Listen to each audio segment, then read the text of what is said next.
Hi friends, welcome back to our channel. ఇవాల్టి వీడియోలో కొన్ని యూస్ఫుల్ టిప్స్ అండ్ ట్రిక్స్ అయితే చూపిస్తున్నాను. వీడియోని అయితే ఫస్ట్ నుంచి లాస్ట్ వరకు చూడండి, అప్పుడే అర్థమవుతుంది.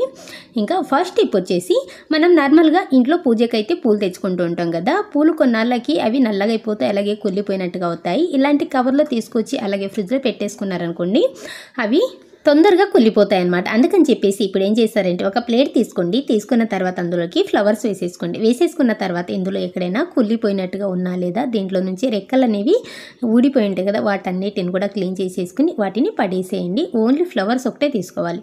తీసుకున్న తర్వాత ఇప్పుడు ఒక ప్లాస్టిక్ బౌల్ తీసుకోండి. ఒక బౌల్ తీసేసుకుని అందులోకి ఒక స్పూన్ వరకు రైస్ వేసుకోవాలి. రైస్ వేసుకోవడం వల్ల ఏంటంటే, ఇందులో ఉన్న ఫ్లవర్స్లో ఉన్న మాయిశ్చర్ అనేది, తేమ అనేది అబ్జర్వ్ చేస్తుంది. చాలా రోజుల వరకు కూడా చాలా ఫ్రెష్గా ఉంటాయి అన్నమాట. ఈ విధంగా వేసేసుకున్న తర్వాత ఇంకా ఫ్లవర్స్ మధ్యలో అలాగే చుట్టూ కొంచెం తేమ ఉంటుంది కదా, అది కూడా అబ్జర్వ్ చేయాలంటే ఈ విధంగా కొద్దిగా న్యూస్ పేపర్ తీసుకొని చిన్న చిన్న ఉండల్లాగా చుట్టుకొని అక్కడక్కడ పెట్టేసుకోండి. ఇలా పెట్టేసుకోవడం వల్ల అందులో ఉన్న మాయిశ్చర్ అనేది అబ్జర్వ్ చేసేసి చాలా రోజుల వరకు కూడా ఫ్రెష్గా ఉంటాయి అన్నమాట.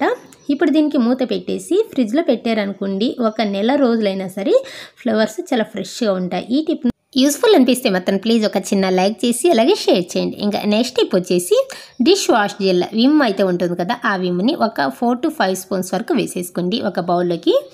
వేసేసుకున్న తర్వాత నెక్స్ట్ ఇందులోకి ఒక 2 గ్లాసుల వరకు వాటర్ని యాడ్ చేసుకోవాలి. ఒక 2 గ్లాసెస్ వేసుకోండి. ఈ విధంగా వేసేసుకున్న తర్వాత ఇదంతా కూడా ఒకసారి బాగా మిక్స్ చేసేసుకోవాలి. ఇది ఎందుకంటారా, నార్మల్గా మనం సామాన్లకైతే ఇలాంటి విమ్ జెల్ అయితే యూజ్ చేస్తుంటాం కదా, మనం డైలీ యూజ్ చేసే కొద్దీ కొంచెం ఎంత వేసుకుంటామో కూడా తెలియదు, ఎక్కువ వేసేసుకొని సామాన్లు అయితే కడుగుతుంటాం. అదేవిధంగా ఇంట్లో వాళ్ళకి అడిగినా ఓకే, కొంచెం చూసి యూజ్ చేసుకుంటారు కదా. ఇంకా పని మనుషులకి ఇచ్చేసారనుకోండి, నెల రోజులు వచ్చేది ఒక 15 డేస్కి అయిపోగొడతారు. వాళ్ళైతే ఇంతింత వేసేసి కడిగి వెళ్ళిపోతారు కదా. ఈ విమ్ లిక్విడ్ అనేది చాలా కాస్ట్లీ కాబట్టి మనమే ఇలా ప్రిపేర్ చేసేసి కొంచెం వాటర్ మిక్స్ చేసేసి ఇలా ఒక బాటిల్లో వేసుకుని వాళ్ళకి ఇచ్చారనుకోండి, చాలా రోజులు వస్తుందన్నమాట. అదేవిధంగా మనం కడగాలన్నా కూడా ప్రతిసారి ఒక బౌల్లో వేసుకోవాలి, అలాగే వాటర్ని కూడా యాడ్ చేసుకోవాలి. అది ఒక పెద్ద ప్రాసెస్ కదా. అందుకని చెప్పేసి మనం ఇంట్లో యూజ్ చేసినా కూడా ఈ విధంగా ప్రిపేర్ చేసుకుని ఒక బాటిల్లో పెట్టేసుకున్నారనుకోండి, ఎక్కువ రోజులు వస్తుంది. నేనైతే ఇక్కడ ఒక 10 to 15 డేస్ సరిపడా ఈ విధంగా ప్రిపేర్ చేసుకున్నాను. ఈ టిప్ యూస్ఫుల్ అనిపిస్తే మాత్రం ప్లీజ్ ఒక చిన్న లైక్ చేసి అలాగే షేర్ చేయండి.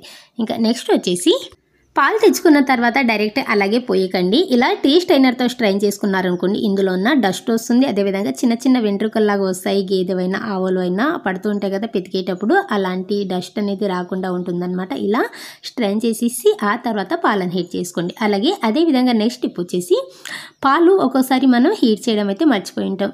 అంటే మధ్యాహ్నమో సాయంత్రం ఎప్పుడో ఒకసారి పాలని కాగిపెట్టారనుకోండి, ఆ పాలనే విరిగిపోతుంటాయి. అలా విరిగిపోతున్నాయి అనే డౌట్ ఉన్నప్పుడు ఈ టిప్ని ట్రై చేయండి. అందులోకి ఒక 2 చుక్కల వరకు ఆయిల్, కుకింగ్ ఆయిల్ వేసుకోండి. ఈ మాత్రం వేసేసుకున్న తర్వాత ఇప్పుడు ఒక స్పూన్తో అంతా కూడా ఒకసారి మిక్స్ చేసేసుకోండి.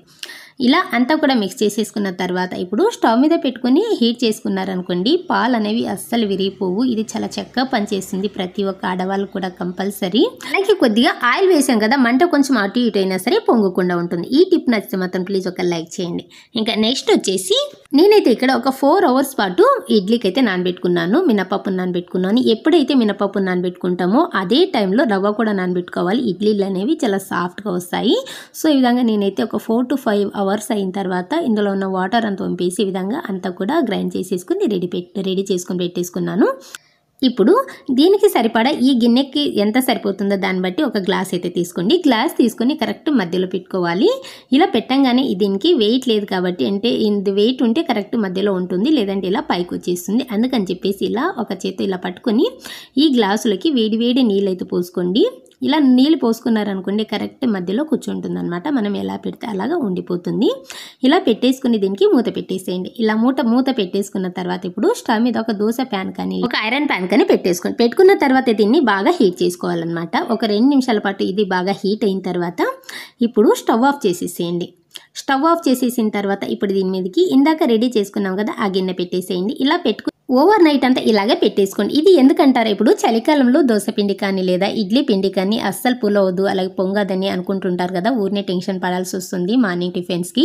అందుకని చెప్పేసి ఈ విధంగా నైట్ అయితే నేను పడుకునే ముందు ఒక 11 ఆ టైంలో ఇలా పెట్టేసుకున్నాను అనమాట. మార్నింగ్ 6 o'clockకి చూపిస్తున్నాను చూడండి, ఎంత బాగా పొంగిందో, చాలా చక్కగా వర్కౌట్ అవుతుంది. ఇది కొంచెం హీట్ అవుతుంది కాబట్టి, హీట్ క్రియేట్ అవుతుంది కాబట్టి అందుకని త్వరగా పొంగిపోతుంది అనమాట. అదేవిధంగా బాగా పులిసినట్టుగా కూడా వస్తుంది. ఇప్పుడు ఈ గ్లాస్ బాల్స్ని మెల్లగా ఇలా తీసేసేయండి వాటర్తో పాటు. తీసేసి ఇప్పుడు చూపిస్తున్నాను చూడండి ఎంత ఫ్లఫీగా వచ్చిందో. ఈ చలికాలంలో అయితే కంపల్సరీ ఈ టిప్ని ట్రై చేసి చూడండి. ఇంకా దోశ పిండి పులవలేదు పొంగలేదు అని చెప్పేసి టెన్షన్ అనేది పోతుందన్నమాట. పిండి అయినా ఇడ్లీ పిండి అయినా ఈ విధంగా ఫ్లఫీగా ఉంటేనే ఇడ్లీలైనా దోశలైనా సాఫ్ట్గా వస్తాయి. ఒక్కొక్కసారి మర్చిపోయారనుకోండి, మార్నింగ్ లేసిన తర్వాత ఒక 2 గంటల సేపు ఈ విధంగా ప్యాన్లో పెట్టి హీట్ చేసుకున్నారనుకోండి, మనం బ్రేక్ఫాస్ట్ ప్రిపేర్ చేసే టయానికి ఇది బాగా ఫ్లఫీగా వస్తుంది. ఈ టిప్ నచ్చితే మాత్రం ప్లీజ్ ఒక లైక్ అయితే చేయండి. ఇంకా నెక్స్ట్ వచ్చేసి ఒక మంచి రెసిపీ అయితే చూపిస్తున్నాను. టిప్స్తో పాటు రెసిపీ ఏంటి అని అనుకోవచ్చు. ఇదైతే చాలా టేస్టీగా వస్తుంది. ఇంట్రెస్ట్ లేని వాళ్ళు స్కిప్ చేసేసేయచ్చు. ఇది చపాతీలోకైనా పూరీలోకైనా రొట్టెలోకైనా చాలా చాలా టేస్టీగా ఉంటుంది ఈ ఎగ్ మసాలా కర్రీ. ఈ ప్రాసెస్ ఏంటో చూద్దాం. దీనికోసం ముందుగా మసాలాని అయితే ప్రిపేర్ చేసుకోవాలి. ఒక మిక్సీ జార్ తీసుకుని అందులోకి ఒక 2 స్పూన్ల వరకు కొబ్బరి వేసుకుంటున్నాను. ఎండు కొబ్బరి ముక్కలు వేసుకోండి. ఆ తర్వాత ఇందులోకి ఒక 10 వెల్లుల్లి రిబ్బలు. ఇవి వచ్చేసి నాటు వెల్లుల్లి ఎక్కడైనా దొరికితే మాత్రం తీసుకోండి, చాలా టేస్టీగా వస్తుంది. ఆ తర్వాత అల్లం ముక్కలు చాలా కొద్దిగా వేసుకోండి. వెల్లుల్లిలో సగం వేసుకోవాలి అంతే. వేసుకుని ఈ విధంగా పౌడర్ లాగా గ్రైండ్ చేసుకోవాలి. ఇలా గ్రైండ్ చేసేసుకున్న తర్వాత ఇప్పుడు ఇందులోకి టమాటా వేసుకుంటున్నాను. పెద్దదైతే 1 వేసుకోండి, చిన్నవైతే 2 వేసుకోండి. వేసేసుకున్న తర్వాత ఈ విధంగా కోర్స్గా గ్రైండ్ చేసేసుకుని పక్కన పెట్టేసుకోండి. ఆ తర్వాత ఇప్పుడు స్టవ్ మీద ప్యాన్ పెట్టుకుని అందులోకి ఆయిల్ వేసుకోవాలి. 1.5 స్పూన్ వరకు ఆయిల్ వేసుకుంటున్నాను. ఈ మధ్యలో ఆయిల్ అయితే చాలా వరకు తగ్గిస్తున్నాను. చాలా తక్కువ ఆయిల్ వేసుకున్నా కూడా చాలా టేస్టీగా అయితే ప్రిపేర్ చేసుకోవచ్చు. ఆయిల్ కాస్త హీట్ అయ్యాక తరిగిన ఉల్లిపాయలు ఒక 2, కొద్దిగా కరివేపాకు వేసుకుని వేయించుకోవాలి. సో ఈ ఉల్లిపాయలు అనేవి కొంచెం ఈ విధంగా లైట్గా ఫ్రై అయితే సరిపోతుంది. ఆ తర్వాత ఇందులోకి గ్రైండ్ చేసుకున్న మసాలా అంతా వేసేసుకోండి. నెక్స్ట్ ఇందులోని పసుపు, రుచికి సరిపడా ఉప్పు ఇప్పుడే వేసేసుకుంటున్నాను, త్వరగా మగ్గిపోతుంది అనమాట. వేసేసుకుని ఇదంతా కలిసే విధంగా బాగా మిక్స్ చేసేసుకోవాలి. సో ఈ విధంగా మిక్స్ చేసేసుకున్న తర్వాత ఇప్పుడు దీనికి మూత పెట్టేసి ఇది కొంచెం పచ్చివాసన పోయేంత వరకు మగ్గించుకోవాలి. ఇలా పచ్చివాసన పోయిన తర్వాత నెక్స్ట్ ఇందులోకి 1 స్పూన్ వరకు కారం వేసుకుంటున్నాను. కారం కొంచెం ఎక్కువ తినే వాళ్ళైతే ఇంకా కొద్దిగా వేసుకోవచ్చు. ఒక 1/2 స్పూన్ ధనియాల పొడి, 1/4 టీ స్పూన్ మిరియాల పొడి, ఒక 1/4 టీ స్పూన్ జీలకర్ర పొడి వేసుకోండి. వేసేసుకున్న తర్వాత ఇదంతా కలిసే విధంగా ఒకసారి బాగా మిక్స్ చేసుకోండి. ఇలా మిక్స్ చేసేసుకున్న తర్వాత ఇప్పుడు ఇందులోకి గ్రేవీకి సరిపడా వాటర్ని వేసుకుంటున్నాను. ఒక 1/2 గ్లాస్ వేసుకుంటే సరిపోతుంది.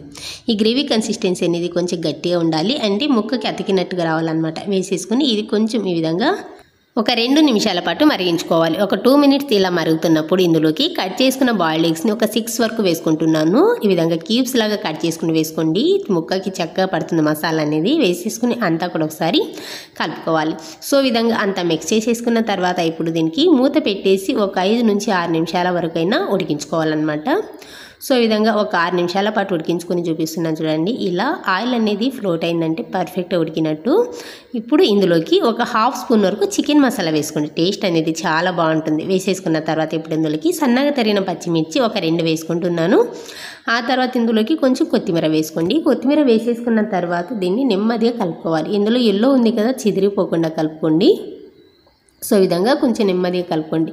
ఇదేంటంటే లైట్గా కొంచెం ఎల్లో అనేది ఎంత మెల్లగా కలుపుకున్నా కూడా కొద్దిగా చిదిరినట్టు వస్తుంది కదా, అందుకని చపాతీలోకి తింటున్నప్పుడు చాలా టేస్టీగా వస్తుందన్నమాట. ఒకసారి ట్రై చేసి చూడండి, ఖచ్చితంగా నచ్చుతుంది. ఇప్పుడు స్టవ్ ఆఫ్ చేసేసి చపాతీలోకైనా లేదా పూరీలోకైనా రైస్లోకైనా సర్వ్ చేసుకోండి. చాలా చాలా టేస్టీగా వస్తుంది. ఈ రెసిపీ నచ్చితే మాత్రం ప్లీజ్ ఒక లైక్ చేయండి, షేర్ చేయండి. అలాగే మరిన్ని వీడియోస్ కోసం వెయిట్ చేయండి. Thank you for watching.